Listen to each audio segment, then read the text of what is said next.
Bonjour à tous, bonsoir, enfin tout dépend l'heure à laquelle vous allez regarder cette vidéo. Nouveau format pour la chaîne MUFON France, l'émission Vrai UFO. Vous aurez compris le jeu de mots, ouais, on fait avec ce qu'on a. Il faut trouver des titres accrocheurs. Un premier Vrai UFO avec une fameuse vidéo qui fait un petit peu le buzz. Quand je dis elle fait un petit peu de buzz, aujourd'hui, elle est à 1 500 000 vues. Donc, quand j'estime qu'une vidéo qui fait 1 500 000 vues, ça commence à être du buzz. Il fallait en parler parce qu'on a des arguments pour indiquer que pour nous, MUFON, c'est un fake. Mais enfin, encore faut-il l'argumenter. C'est une vidéo que je ne voulais pas faire seule, donc j'ai voulu m'appuyer pour discuter de cette vidéo avec Jocelyn Keller, que vous connaissez bien, qui est auteur, je dirais presque journaliste dans sa façon dont Bonjour. il aborde les histoires qu'il écrit. Nous avons également la présence de Maxime Tortosa. Alors Maxime Tortosa, vous connaissez peut-être un petit peu si vous connaissez le MUFON. Alors c'est notre consultant spécialisé image, puisque Maxime travaille dans l'audiovisuel et s'intéresse à l'image depuis au moins 15 ans, Maxime, on peut dire ça à peu près? Ouais, depuis petit, vraiment petit, vraiment. Voilà. C'est une passion. Donc, et bonjour tout le monde. Voilà, Maxime va nous aider à comprendre certains traitements qui ont pu être faits sur l'image. Et puis, nous avons également invité Patrice Galacteros, que vous connaissez peut-être aussi, qui est le président d'OVNI Paris, puisque Patrice indique, lui, que les choses ne sont peut-être pas aussi simples et qu'il ne faudrait peut-être pas crier trop vite au fake. Alors, l'idée, c'est un entretien de façon informelle. Bien sûr, on se connaît tous un peu, plus ou moins. On se respecte tous, donc aucun souci là-dessus. Mais encore une fois, voilà, il faut que vous puissiez vous faire votre propre idée par rapport à cette vidéo. Alors, ce que je vous propose dans un premier temps, c'est peut-être qu'on projette cette vidéo pour que on puisse la voir. Alors, encore une fois, vous pouvez la trouver sur Internet. Alors, je vais partager mon écran. Alors, on n'est pas en live, mais on enregistre dans les conditions du live. Donc, laissez-moi juste le temps de la trouver. C'est cette fameuse vidéo. Voilà. Vous me confirmez qu'elle est bien à l'écran? Oui. Oui. Ok, parfait. Donc ça, c'est cette vidéo. Oui. Alors, on va revenir après sur les informations. Donc, hop, on a ces effets de fumée. Justement, Maxime nous en parlera tout à l'heure. Ces espèces d'effets brouillard qu'on constate. Et là, vous voyez apparaître les deux premiers, enfin les trois engins qui font des ombres, qui projettent des ombres sur la Lune et qui ensuite disparaissent cachés par la Lune. Ça, c'est la vidéo telle qu'elle est transmise. Donc, elle n'est pas très très longue. Elle fait une trentaine de secondes, un peu plus, avec le ralenti. Donc, je vais l'arrêter là. Alors... tu aurais dû la laisser, Pascal, parce que on voyait justement les petits objets dans le ralenti beaucoup mieux que. Excusez-moi, je vais la remettre. Dans la partie agrandie. Non, je te le dis juste. Je vais la remettre, voilà, je vais l'avancer un petit peu. Ouais. C'est le ralenti qui est le plus intéressant, en fait. Il faut la mettre à 35 secondes. Voilà, elle va y être, là, elle arrive. Donc, il faut admettre que c'est des jolies images quand même. Hein. Oui, tout à fait. Ouais. C'est clair que. Déjà, la photographie de la Lune est magnifique. Enfin, en tout cas, le visionnage de la Lune. Donc là, on voit bien les ombres, effectivement. On voit bien les ombres projetées, des espèces de cigares, hein, cigares ou soucoupe, on ne sait pas trop. Et hop, ça disparaît. On dirait pas même que ça plonge dans quelque chose, quoi. Voilà. Ça, c'est la vidéo. Alors nous avons eu cette vidéo, nous avons découvert cette vidéo assez rapidement puisque c'est un follower qui nous l'a partagé. Alors qu'on reprenne un petit peu les informations que nous avions. Donc cette vidéo, elle a été partagée sur le compte de monsieur Jean-Michel Ténac. Ce qu'il faut savoir, c'est que Jean-Michel Ténac crée son compte YouTube la veille de publier cette vidéo. Et c'est-à-dire qu'il l'ouvre le 3 avril pour mettre la vidéo le 4 avril. Il n'y a rien d'autre sur la chaîne. Dans un commentaire initial, Jean-Michel Ténac précise que ce serait un ami qui lui aurait confié cette vidéo, qui aurait été tournée le 26 mars, mais ne précise pas pourquoi il lui a transmis à lui. alors qu'il n'avait pas de compte YouTube. Pourquoi lui transmettre cette vidéo pour qu'il la transmette lui, puisque Jean-Michel Tenac est inconnu de tout le monde? Alors, est-ce qu'il a une fonction, une compétence particulière pour que cet ami lui ait délivré cette vidéo assez exceptionnelle? On n'a pas les informations. C'est une chose. Au début, dans la première vidéo, c'était bien marqué que ça venait du Canada. Et ensuite, il y a eu des gens qui ont publié d'autres vidéos à partir de celle-là, et c'était marqué Montréal, France. Parce que bien sûr, il y a des Montréal aussi en France. Il n'y en a pas que la grande ville du Canada. Et bon, est-ce que c'est vraiment le Canada? Est-ce qu'on a des éléments qui nous disent que c'est le Canada ou pas? Ouais, c'est vrai. Non, c'était vraiment le Canada. C'est vraiment le Canada. C'est vraiment le Canada. Oui, je sais qu'il y a un Montréal en France, à côté de Toulouse, entre Toulouse et Carcassonne, mais c'est pas, ça n'a rien à voir avec ça. Ce qui se passe aujourd'hui, le commentaire, quand vous allez sur YouTube, a changé. La forme de la Lune, telle qu'elle est vue. Parce qu'on voit la Lune de Montréal, Canada. Pascal? Attendez. Vous m'avez compris, de toute façon. Voilà. J'entends rien. On n'entend rien de ce que dit Patrice. Ouais, Patrice, tu peux reprendre. On n'a pas très bien entendu. Le son n'est pas extra. Bon, je reprends. Vous m'entendez là? Oui. Ouais. Ce que je voulais dire, c'est que c'est important parce que à la latitude et à la longitude de Montréal, on ne voit pas les mêmes choses que ce qu'on voit en France. Et donc, quelqu'un avec un bon logiciel astronomique pourrait dire ça a été filmé effectivement à Montréal, Canada, puis ça a été filmé ailleurs. Moi, je ne l'ai pas fait ce travail et je ne sais pas le faire. Bah alors, moi, je voudrais juste finir sur la source parce que je pense que c'est important. Il faut savoir qu'aujourd'hui, le commentaire indiquant que c'est un ami qui lui avait, enfin, ce monsieur Jean-Michel Tenac, le commentaire indiquant que c'était un ami qui lui avait transmis cette vidéo, aujourd'hui, a changé. C'est plus le même commentaire. Voilà. Alors, Jocelyn, je sais pas, ces informations, toi, ça t'a évoqué. Je peux compléter ce que tu viens de dire. Non, je confirme ce que tu viens de dire. Moi, les infos que j'avais étaient les suivantes. Donc, comme tu dis, la vidéo a été publiée le 4 sur un compte. Non, elle a été publiée même le 3 avril, parce que c'est la date qui figure exactement en bas sur YouTube. C'est censé donc être une vidéo qui aurait été filmée le 26 mars. Oui. C'est ce que raconte la personne qui l'a publiée. Et effectivement, il y a eu un premier commentaire, comme tu l'as dit, où cette personne qui dit s'appeler Jean-Michel Tenac dit que c'est une vidéo qui lui par un ami. J'ajoute qu'elle a été tournée avec un Nikon P1000. Alors j'avoue que j'y connais rien en appareil photo, donc je donne l'information, mais après un spécialiste pourra nous dire si c'est possible ou pas de filmer aussi bien la Lune avec un Nikon P1000. Et il indiquait aussi comme commentaire, et c'était intéressant, que son ami avait l'habitude de filmer la Lune 2 jours, parce qu'en fait c'est un moment où personne ne regarde la Lune, ça n'intéresse beaucoup moins les gens, et donc personne ne fait attention à une quelconque activité qui se passerait sur la Lune en période diurne. Et il fallait surtout, d'après lui, filmer, enfin en tout cas regarder la Lune quand elle est dans son premier ou son dernier croissant. Ça, c'est le premier commentaire qui a été mis entièrement sur. Moi, je l'ai retrouvé Et ensuite, effectivement, dès qu'il y a des débunkers américains qui ont commencé à s'emparer de la vidéo et à dire attendez, là, il y a un problème. Enfin voilà, et on va en parler après. Là, tout de suite, le commentaire a été supprimé. Et il ne reste plus que filmer vers Montréal fin d'après-midi. Ouais, donc c'est pas très engageant. Très light, voilà. Bon, moi je vous admets qu'il y a un mouvement. Là, c'est pas très engageant. Ouais. Mais bon, c'est pas moi, c'est un ami. Après, c'est mieux ça comme ruse. Ah, qu'est-ce qu'il y a? Ouais, Jocelyn, on t'a perdu, pardon. Mais qui clique On peut parler des images. Sur la source elle-même, alors moi. Est-ce que l'un d'entre vous clique sur la caméra? Il n'existe nulle part. Non. Excuse-moi, Jocelyn, on a eu un petit problème. On ne voit pas, on m'entend pas. Si. Non, il y a un problème. J'entends que c'est assez haché. C'est bon. Ouais, ça lag. Haché, et puis des résonances. Je peux. Vas-y. Je peux? Oui, pardon. Tu me dis, Pascal, s'il y a un problème. Non, vas-y, Jocelyn, c'est parce qu'on te perdait. Non. Vas-y. Bon, d'accord. Non, juste vous dire que j'ai cherché qui. Je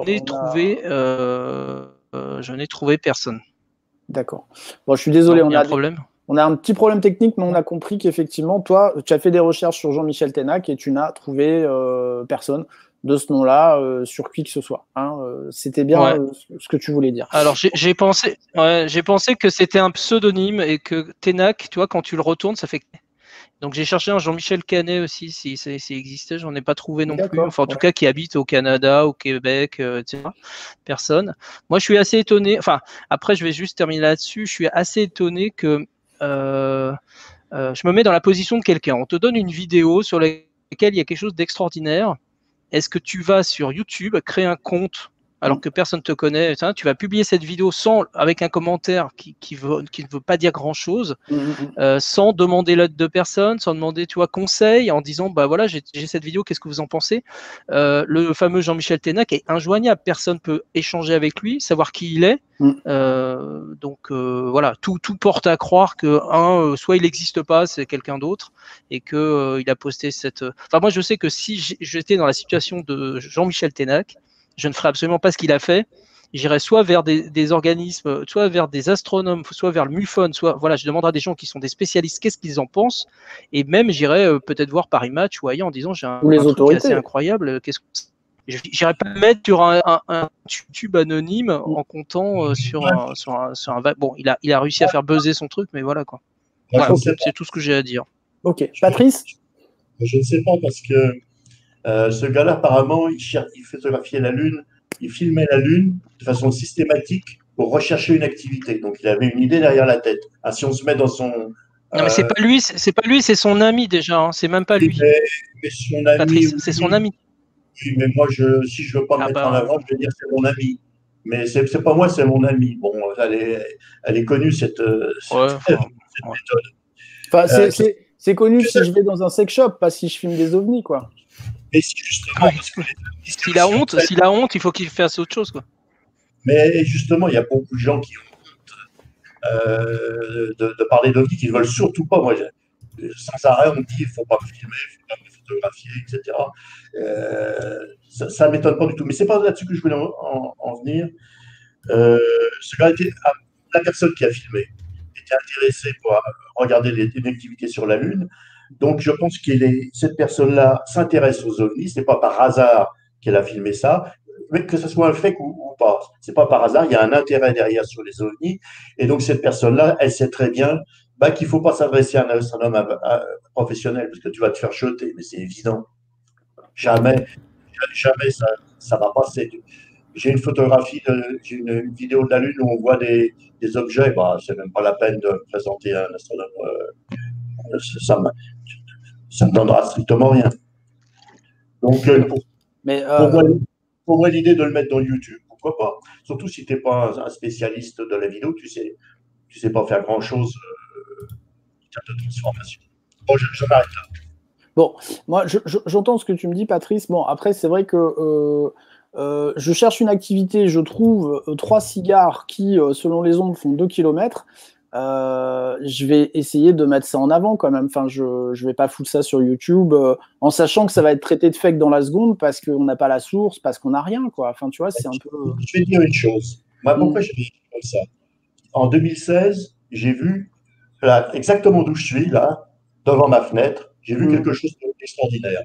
J'ai vu un pan. J'ai dit, mais j'ai pas eu le réflexe pour différentes raisons. Il y avait des nuages qui passaient devant, à part plusieurs brises. Ça a duré assez longtemps, pratiquement 1 heure. Je n'ai pas photographié. Et puis, je l'ai oublié. 2-3 jours après, sur un site, il y a des gens qui disent, vous avez vu cet ovni là de Cergy-Pontoise? Ah bah, comme j'habite à Cergy-Pontoise, je regarde. Et qu'est-ce que je vois? Exactement ce que j'ai vu de mes yeux. Ça a été filmé par quelqu'un.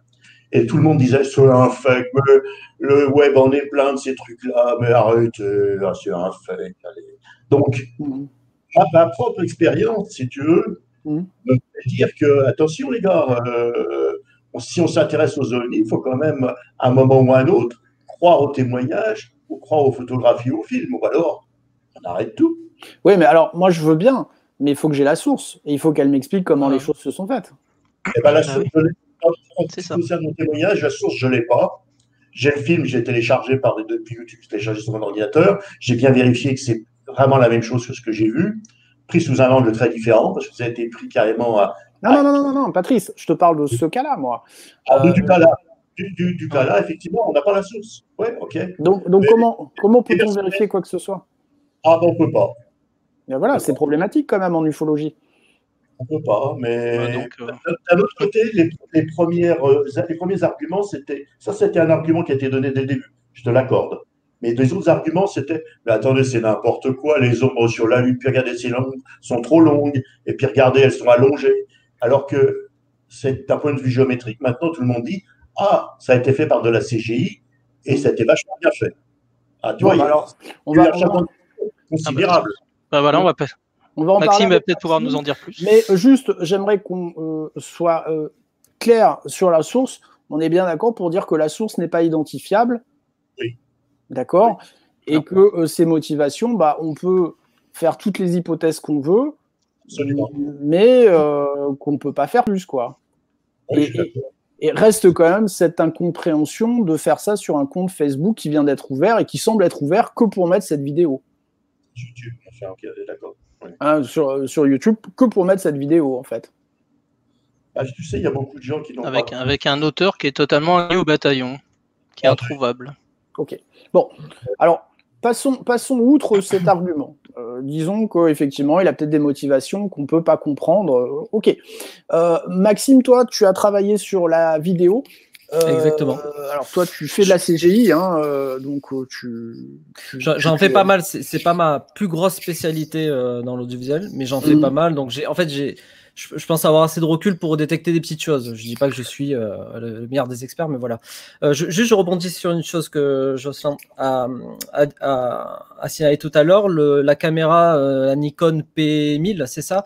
Effectivement, je crois qu'elle peut grossir. Ce qui est écrit dans. Ouais, je crois qu'elle peut grossir jusqu'à 250 fois. Je suis tombé sur des vidéos YouTube en recherchant si la vidéo d'origine existait. En fait, j'ai fait des allers-retours entre Google et YouTube et j'ai pris la photo YouTube de la vidéo avec les objets. Je l'ai collé sur Google, tout ça, et je suis tombé sur d'autres vidéos, mais pas sur celle-là. Donc, c'est pas dans un stock shot. Ce que je veux dire, un stock shot, c'est des images qu'on achète sur Internet, etc. ou qu'on trouve. Donc ça, je l'ai pour le coup, je l'ai pas trouvé. Donc, je pense vraiment que ça a été filmé avec cette caméra, si c'est un film. Voilà, hein, si c'est un film et pas une photo animée comme on a parlé juste avant. Donc, moi, ce que j'ai voulu faire, déjà, je me suis dit, effectivement, la vidéo me. Oui. Tu me dis si tu veux que je passe tes vidéos. Ouais, je te le dis dès que tu lances. Juste avant ça, je me suis dit, effectivement, la vidéo est quand même jolie, bien faite si c'est un montage. Pourquoi Parce que tout le monde a critiqué les ombres, etc. Là, je rejoins Patrice sur le coup, et moi, ça m'a pas paru si étrange que ça. D'ailleurs, là, tu peux lancer la première vidéo. Alors, juste un petit instant. J'ai fait une reconstitution plus ou moins 3D de la luminosité. Alors, si vous en êtes d'accord, Maxime, si Maxime en est d'accord, on les laissera en ligne pour que vous puissiez les voir éventuellement. Oui. Parce que là, vous allez les voir, mais de façon un petit peu tronquée. C'est ça. Bon, elles ne seront pas commentées, tout ça, mais voilà. En gros, j'ai donc placé une lune avec sa texture, enfin une sphère avec sa texture. J'ai recréé plus ou moins les conditions, on va dire plus ou moins. Comme j'ai pas d'infos, je peux pas être à 100% sur la position du soleil, etc., de la lumière. Il y a tellement de paramètres que c'est hyper compliqué. Mais effectivement, on s'aperçoit, vous allez le voir juste là, voilà, on s'aperçoit que les ombres sont bien projetées. Dans la passage. Hein. Voilà. Ouais, on repasse. Je l'ai passé 2 fois, mais j'ai essayé de recréer à peu près la luminosité qu'on peut l'avoir un peu en quart vers le bas. Enfin voilà. Donc là, on voit bien. Tu as passé combien de temps là concrètement, là, j'ai passé 1 heure juste pour ça, hein, parce que voilà. Donc c'est pas c'est du boulot, mais c'est pas non plus. Non, voilà, c'est exactement ça. Voilà. Alors c'est pas hyper fondé pour l'instant, comme on va dire ça. La vidéo, ok, là, elle dit oui, les ombres peuvent être projetées en longueur. Là, je suis d'accord. La luminosité des objets peut être toujours forte en sortant même de l'ombre, puisque les objets se situent au-dessus de l'objet. Alors voilà, bon, ça veut rien dire concrètement, honnêtement, hein, c'est pas scientifique, c'est rien. C'est pour ça que je suis allé un peu plus loin. Moi ce que je voulais voir, s'il y avait des défauts vraiment dans la vidéo. D'accord. Voilà. Donc après, ça sera après la deuxième vidéo. Alors la vidéo numéro 2 qui est ici. Enfin, voilà. Je voudrais rajouter quand même que si on prend la topographie de la Lune, parce qu'il existe dans les sites de la NASA des cartes topographiques de la Lune extrêmement précises. J'ai été dedans, j'ai tourné je suis mis sur les mêmes cratères. Et bon, alors, il faut voir que la vidéo d'origine est quand même assez floue. Hein, c'est pas, mais néanmoins, on voit bien que les ombres suivent le relief. C'est-à-dire que quand elles tombent sur une côte, on voit bien, on voit un peu, parce qu'en fait, comme on regarde de biais, c'est pas si simple, mais on voit bien que l'ombre se projette sur le rempart, et ensuite, quand l'objet passe au-dessus de la partie plate du cratère, on voit bien que d'un seul coup, l'ombre s'allonge. Bon, c'est quand même très, très, très bien fait, si c'est un fait. Ça va très loin. Ça a été travaillé minutieusement. Oui, ça a été travaillé, ça c'est sûr. Alors, je lance la deuxième vidéo. Alors voilà, c'est là où moi, pour moi malheureusement, c'est là où je vois un trucage en fait. Alors il faut bien se concentrer sur la déformation qu'il y a sur la Lune. J'espère qu'on va bien la voir. Cette déformation, d'un coup, elle va s'arrêter, comme si l'effet a été oublié en fait, à un moment donné dans la timeline. Et là, je zoome. Et vous allez voir que cette déformation va s'arrêter. Attention, tac. Je ne sais pas si vous avez bien vu. Je vais la remettre. On va la remettre parce qu'elle est assez courte. Ouais, il y a un site où ils ont ralenti le temps. Mais bon. Non, mais là, on le voit, le c'est après le passage des objets, ça. Hein. Ouais, les objets sont passés, comme si en fait il avait comment dire, la sortie de la vidéo, il avait coupé un peu trop tard, alors que son effet n'était plus là. Voilà. Il a supprimé un filtre à un moment où il fallait pas. Voilà, exactement. Un filtre. Alors, est-ce qu'il y a une explication par rapport à ça alors? Je suis désolé, je ne vois pas moi. Je l'ai regardé 10 fois. Non, mais là, effectivement, sur cet écran-là, c'est pas évident, mais on va laisser des vidéos en ligne. Non, là, on le voit pas, là, on voit pas très bien. Ouais. D'accord. Alors, tu as fait une troisième vidéo, Maxime? Alors, voilà, pour finir rapidement, une petite troisième vidéo. En fait, vraiment, ça, je l'ai fait en 5 minutes, c'est avant l'enregistrement, où je montre en fait que c'est possible on peut faire rapidement une déformation de l'écran. On peut l'animer, on peut aller vraiment dans le détail jusqu'à avoir quelque chose à peu près correct. Parce que moi déjà la déformation me paraît pas hyper convaincante dans le film. Ça, et puis pareil, je suis allé prendre un stock shot. Je pense qu'on va le voir après. Je suis allé prendre un stock shot de fumée, d'atmosphère de fumée. Et puis je l'ai rajouté devant, ce qui crée un peu l'illusion qu'on a dans la vidéo. Là je vais mettre cette vidéo par-dessus, et vous allez voir que ça crée quand même l'illusion. On peut arriver en peu de temps, pour moi, à quelque chose quand même de concret, quoi. Voilà, de réaliste. Même si, là je l'ai fait vraiment en très peu de temps. Alors je me dis qu'en 2 jours, on peut faire quand même quelque chose d'énorme. Voilà. Ok, d'accord. Donc on va dire qu'en CGI, sur cette histoire de distorsion. Vas-y, continue, c'est important. On m'entend ou pas? Non. Oui, on t'entend. Ah bon, pardon. Je disais sur cette histoire de distorsion atmosphérique, en fait, dans la vidéo qu'on analyse, elle est pas réaliste du tout.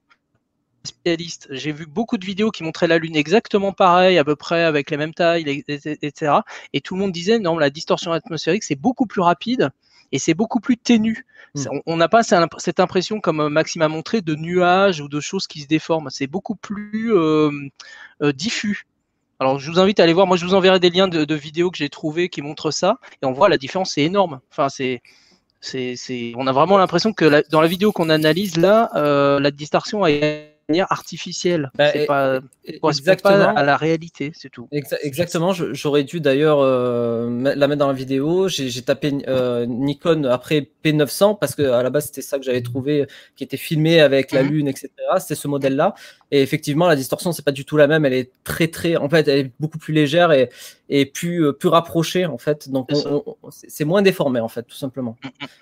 Alors, c'était filmé avec quel grossissement? C'est difficile à dire. Le problème, non, mais on en revient toujours au même problème.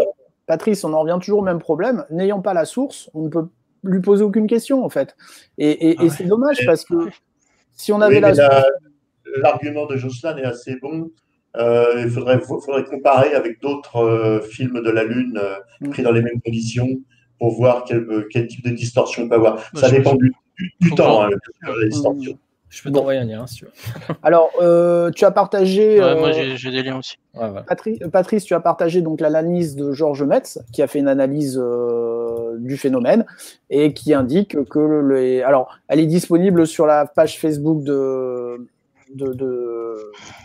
Paris, pardon. Pour Georges Metz, c'est pas, enfin, les ombres collent, donc c'est pas un trucage.